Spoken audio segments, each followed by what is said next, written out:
Olá, meus amigos e amigas, vamos continuar conversando sobre economia, batendo nosso papo sobre economia. Peço que faça inscrição no canal, que ative as notificações no YouTube, botem lá o polegar no YouTube, isso é sempre muito bom, muito reconfortante para o nosso trabalho. Bem, em um dos meus últimos vídeos eu conversei com vocês sobre um relatório da ONU, que saiu agora em janeiro, há pouco tempo, World Economic Situations and Prospects, para o ano 2022, em que a ONU traz perspectivas para o crescimento da economia global, né, dos países do mundo e tal, e coloca o Brasil com numa péssima posição. A gente está colocado na ONU, por esse relatório da ONU, com uma terceira pior taxa de crescimento da economia no ano 2022, uma situação muito ruim, uma perspectiva muito negativa. A gente só ganha de dois países, né, Guiné Equatorial, que é um país muito pequeno, na costa africana, e Mianmar, um país no sudeste asiático, que eles conseguem estar pior do que a gente, né? Vão crescer, na verdade a estimativa é que a economia vai cair desses países, 0,6 para a Guiné Equatorial e 0,8 para Mianmar, e a gente com uma expectativa de crescimento muito pequena, de acordo com a ONU, 0,5% ao ano. Aqui o Boletim Focus já está dando até menos do que isso, né? Mas tudo bem, vamos focar nesse 0,5% ao ano, que já é ruim, né? Portanto, uma expectativa muito negativa de crescimento, tá? É muito ruim isso para o Brasil. Mas o objetivo desse vídeo é o seguinte, eu depois fiquei pensando um pouco, é o seguinte, as pessoas não são obrigadas a ter em mente, ter na cabeça os números da economia, número de crescimento do PIB, enfim. Ninguém é obrigado a saber essas coisas, enfim. Cada um faz, né, trabalha com vários assuntos, estuda vários assuntos, ninguém é obrigado a saber disso. Mas, portanto, por talvez não saber, quando as pessoas assistem um vídeo desse ou veem uma informação sobre essa informação que a gente teve do baixo crescimento do PIB da economia em 2022 do Brasil, fica parecendo que o Brasil tem um problema estrutural de crescimento, o Brasil tem uma dificuldade de crescimento histórica, né? Um problema mais estrutural, mais histórico e tal. Então o objetivo do vídeo, voltando, é negar isso. Na verdade, eu vou mostrar para vocês aqui, com base em números desde os anos 50, que o Brasil já foi um grande campeão em termos de crescimento do PIB. Nós já fomos um grande campeão em termos de crescimento do PIB. O Brasil deixou de ser uma grande fazenda nos anos 20, nos anos 30, para nos anos 80, final dos anos 70, já ter um grande parque industrial montado. A gente cresceu muito nos últimos anos, né? Claro que tivemos muitos problemas também, mas nós já fomos um grande campeão, portanto é um pouco negar esse sentimento de que a gente tem um problema grave estrutural de crescimento que temos hoje. É verdade, mas isso não é uma questão histórica. Eu acho que é muito mais uma questão pontual, tá certo? Então, esse gráfico aqui é o gráfico que vai trazer todas as informações relevantes para a gente. Eu fiz com base em números do Banco Mundial, do site do Banco Mundial. Eu peguei de 1951 até 2019. 1951 até 2019, a taxa de crescimento do PIB anual do Brasil, né? Por que 2019? Porque 2020 foi um ano da Covid, um ano ruim para todo mundo, não foi só para o Brasil, mas enfim, foi um ano totalmente fora da curva. E 2021, que foi o ano passado, já foi um ano um pouco melhor de recuperação, mas para não quebrar a série, eu parei em 2019, né? Então a gente vai de 1951 a 2019, mas eu peguei também a taxa de crescimento do PIB de todas as outras economias do mundo e fiz uma média para comparar Brasil com média do mundo em diversos períodos de tempo que a gente está aqui no gráfico olhando, tá certo? E eu tive o cuidado de, ao redor dos períodos em que o Brasil cresceu mais do que o mundo, colocar um retângulo vermelho para chamar atenção. Então esse retângulo vermelho são os períodos em que o Brasil cresceu mais do que o mundo, tá? A média do mundo. 1951 a 1960, segundo o governo Getúlio Vargas, né? E o governo Juscelino Kubitschek, né? Teve Café Filho ali no meio também, mas enfim, principalmente Getúlio Vargas e Juscelino Kubitschek. Juscelino 50 anos em 5, né? As montadoras, né, de automóveis, Brasília, etc. O Brasil cresceu uma média de 7,4% ao ano, 7,4% ao ano, enquanto o mundo, que já estava aquecido também, o mundo estava crescendo a uma média de 5,3% ao ano, mas a gente foi além do mundo, né? Portanto, o Brasil bastante aquecido aqui. 1961, 1970, né, anos 60, a gente teve muita dificuldade no meio ali, 63, 64, 65, mas ainda assim, no total da década, a gente cresceu mais do que o mundo, a gente cresceu 6,2 em média, o mundo cresceu 5,2. Anos 70, ditadura militar, a gente cresceu uma média de 8,7, o mundo a uma média de 3,8. Nesses três períodos aqui, a gente tem 3 décadas de crescimento intenso, né? São 30 anos de crescimento acima da média do mundo, e coincide com a fase do processo de substituição de importações. A substituição de importações foi um modelo econômico que o Brasil adotou, que a maioria dos países da América Latina acabou adotando, né? A partir ali dos anos 30 até os anos 80, que era a ideia do seguinte: era necessário industrializar o Brasil, né? O crescimento econômico passava pela industrialização. Então, Brasil, vamos fazer o quê? Criar dificuldades para importar produtos industrializados, né? Já que aqui a gente tinha muita pouca indústria, vamos criar dificuldades para importar, mas vamos criar facilidades, subsídios, crédito subsidiado, etc. Vamos criar facilidades para indústrias se instalarem no Brasil e produzirem aqui os produtos industrializados para atender o mercado interno, né? Para atender o mercado interno. Então, o processo de substituição de importações, ele quebra ali nos anos 80, né?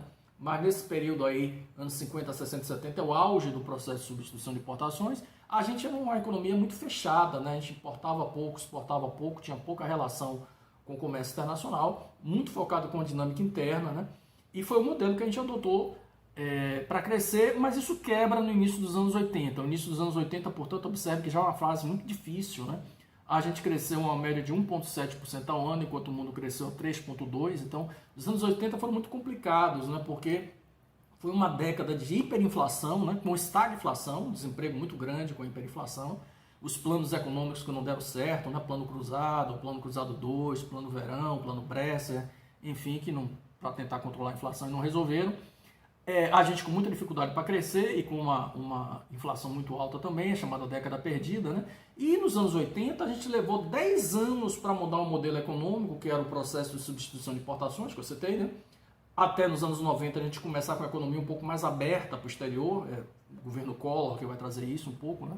Isso é intensificado com Fernando Henrique Cardoso. Então foram 10 anos para mudar de uma economia fechada para uma economia mais aberta. E 10, portanto, mudar o modelo econômico e 10 anos para mudar o modelo político, né? Porque a ditadura levou 10 anos para acabar. Apesar de 85 a gente já ter eleito, né, um civil, que foi o presidente Tancredo Neves, que não tomou posse, enfim, que faleceu. Mas a ditadura vai acabar mesmo em 89, quando a gente vai ter a primeira eleição presidencial desde os anos 60, né? Quando a gente elege Collor. Então foram 10 anos de crise, né, para mudar o modelo de produção, o modelo econômico, e 10 anos para mudar o modelo político. Foram os anos 80 muito complicados. Os anos 90 também, observe que nos anos 90 a gente também está crescendo menos do que o mundo, mas é muito importante ressaltar que aqui de 1991 a 2000, e que a gente está aqui crescendo menos do que o mundo, né?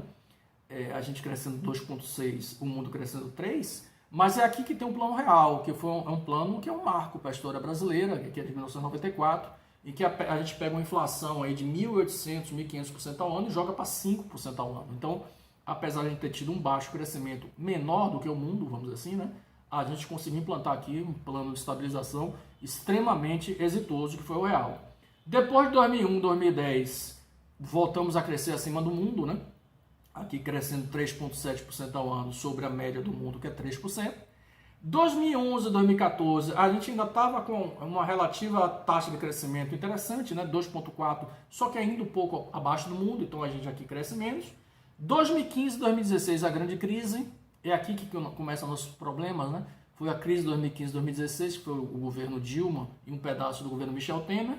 E de 2017 e 2019, que foi logo depois da crise, que são os 2 anos seguidos de Michel Temer, o primeiro ano de Bolsonaro, em que o Brasil volta a crescer, contudo muito pouco, né? Crescendo ali ao redor de 1% ao ano do PIB. Então a gente tem uma crise muito forte de 2015 e 2016, mas a retomada, que é de 2017 a 2019, a gente crescendo muito pouco. Mas aqui está, portanto, em 69 anos de análise, o Brasil cresceu em 40 anos acima do mundo. Então nós crescemos em 58% do tempo acima do mundo. A taxa de crescimento acumulada do Brasil em todo o período, de 1951 até 2019, foi de 4,5% ao ano, acima do mundo. O mundo cresceu uma taxa de 3,8% ao ano. Tá? Mas se a gente quebrar a série em duas, 2014 é um ano importante, porque o 2014 marca o apogeu da economia brasileira. A partir dali a gente começou a declinar, né? 2014, 2015, etc. Então se a gente quebrar a série em duas, de 1951 a 2014, o mundo cresce a uma taxa média de 3,9, né? E a gente cresce a 4,9, a gente está crescendo além do mundo. E de 2015 para 2019, considerando a grande crise de 2015, 2016 e depois até 2019, o mundo continuou crescendo a 3,1 e a gente cai uma média de 0,7% ao ano. Então veja, nossos problemas vêm de 2015 para cá, eu já gravei vídeo sobre isso, enfim, a gente está tendo dificuldade desde 2015 para cá, mas historicamente, o gráfico está mostrando isso, nós já fomos campeões de crescimento econômico, fomos um dos países que mais cresceram aí, nos anos 50, anos 60, anos 70, um crescimento muito acelerado, tá? Eu aí resolvi fazer o seguinte, eu peguei os melhores momentos da economia brasileira, né? Taxa média de crescimento anual, etc., e abati da taxa média do mundo a diferença, para ver a diferença do nosso crescimento em relação ao mundo nos melhores momentos. Então, os melhores momentos da economia brasileira, 57 a 59, governo JK, 50 anos em 5, como eu já citei, né? A gente cresceu 4% ao ano acima do mundo. 4% ao ano acima do mundo. Depois, 60 a 62, JK, Jânio Quadros, João Goulart, 3,2% acima do mundo. 70 a 76, ditadura militar, governos Médici e Geisel, 6,2% acima do mundo. 93 a 95, ali nas vizinhanças do Plano Real de 94, Itamar Franco e Fernando Henrique Cardoso, a gente cresceu 2,3% acima do mundo. E de 2007 a 2010, governo Lula, a gente cresceu 2,2% acima do mundo. Por que eu estou botando os presidentes? Porque o presidente é o chefe do Poder Executivo, né? Portanto, é o chefe do Banco Central e o chefe do Ministério da Fazenda e do Ministério do Planejamento, que hoje é tudo o Ministério da Economia, né? Que são os responsáveis pela política econômica, né? Então, quem é responsável pela política econômica é o governo federal. Então, está aqui os melhores momentos da economia brasileira no passado, né? Mas também tem os piores momentos. Aqui é que nem partida de futebol, né? No intervalo, os melhores e os piores momentos. Normalmente só mostram os melhores momentos, né? Mas tem os piores momentos também. Os piores momentos da economia brasileira. 63 a 65, ao redor do golpe de 64, né? João Goulart e Castelo Branco, uma queda em relação ao mundo. A gente cresceu menos 3,6%, né? A gente cresceu abaixo do mundo 3,6%, né? Portanto, isso aqui é a diferença do Brasil ao mundo. 81 a 83, que é o início dos anos 80, o último governo militar, da ditadura militar, João Figueiredo, o presidente, a gente cresceu 3,8% abaixo do mundo. 88 a 92, final dos anos 80, início dos anos 90, hiperinflação na veia, a gente com 1.500, 1.600% ao ano de inflação, um absurdo que a gente vivia. José Sarney e Fernando Collor de Mello, a gente cresceu 3,1% abaixo do mundo. A grande crise de 2015 e 2016, Dilma Rousseff e Michel Temer, a gente cresceu 6,4%, uma crise muito grande. E de 2017 a 2019, os 2 anos de Temer e o primeiro ano de Bolsonaro, a gente cresceu 1,9% abaixo do mundo, né? Então, tá aqui os melhores e os piores momentos da economia brasileira, tá? Para encerrar, eu resolvi trazer um gráfico que eu mostro nas minhas aulas. Esse gráfico é muito interessante, porque eu peguei esses números no site do FMI, né? Como eu comentei, em 2014 foi o topo, né? O auge da economia brasileira nos últimos anos. De lá para cá a gente começou a declinar, infelizmente, né? Então, em 2014, eu entrei no site do FMI, peguei todo o PIB de todas as economias disponíveis no site do FMI, joguei numa planilha, né? Organizei por valores, em dólar, isso aí, né? E fiz em relação ao total do PIB global. Então, a maior economia global, Estados Unidos, com 22% do PIB do mundo, né? Em 2014, seguida da China, Japão, terceira economia, Alemanha, quarta economia, Reino Unido, quinta, França, sexta, Brasil era a sétima economia. Em 2014, nós éramos a sétima maior economia do mundo. Nós tínhamos 3,1% do PIB em 2014, portanto foi nosso auge, onde a gente chegou nos últimos anos. De lá para cá a gente começou a ter dificuldade, como eu já mostrei, né? E aí em 2021, eu fiz a mesma análise para 2021, observe que o Brasil sai da sétima posição para a 12ª posição em termos de tamanho da economia do mundo, ou seja, em 7 anos, de 2014 para 2021, a gente perde 5 posições no ranking global, a gente é superado pela Índia, Itália, Canadá, Coreia do Sul e Rússia, que passaram o Brasil, né? Saímos de 7ª economia global para a 12ª economia global, portanto é muito triste que o Brasil tem vivido desde 2015. Nós ainda somos uma economia muito grande, muito relevante, muito importante, claro que somos a 12ª economia global, não é pouca coisa, né? Ainda somos, mas a gente está perdendo substância, a gente está perdendo relevância no mundo, né? Porque estamos perdendo posição no ranking global. Por quê? Porque de 2015 para cá a gente parou de crescer, enquanto o mundo continua crescendo. E esse ano, 2022, né? logo no início do vídeo eu comentei isso, o mundo vai ter uma taxa aí de 4,1 de crescimento do PIB, e a gente vai estar 0,5 e olhe lá, porque o Boletim Focus já está indicando abaixo de 0,5. Então, apesar da Covid, o mundo já está voltando a crescer, como foi ano passado, mas a gente não está crescendo. Então, o Brasil, de 2014 a 2021, perdeu 5 posições no ranking global, né, do tamanho do PIB, e isso não é bom para a economia. Crescer pouco significa mais desemprego. Crescer pouco significa mais desemprego, mais dificuldade para as pessoas.